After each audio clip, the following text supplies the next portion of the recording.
African swine fever faktakna sandorak pathingna Government of Assam na standard operating procedure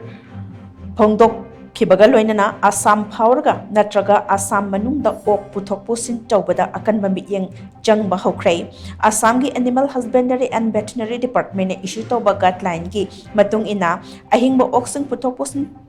tawbada mari lenaba document sing suna yawgadabani hairi document sing adugi manungda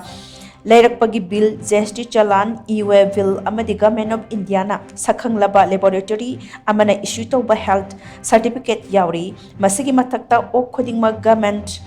veterinary officer amana certify tawbaga loinana vaccine kapkhibagi record amadi African swine fever leitaba maphamdagi purakpani habigi khudam pigadabani certificate adu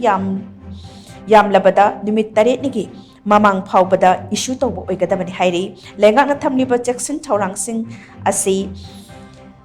naknaba gidamak Srirampur Boxrihat Brinihat amadi Amguri yauna tungan mafam kya veterinary inspection team sing station tawduna laikrai team sing asna mari leinaba document sing check tawbagi mathakta purakliba ok sing adugi physical examination chathagani khongthang asigi saruk amu oina consignment khudingi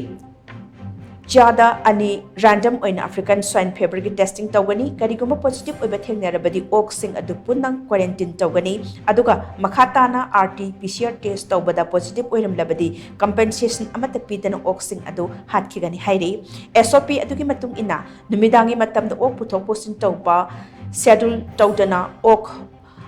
uploading tawba amadi animal waste disposal yauna tungan ba thabak sing dasu athing ba thamli transport vehicle sing na Assam da changlaktringeda tangai padana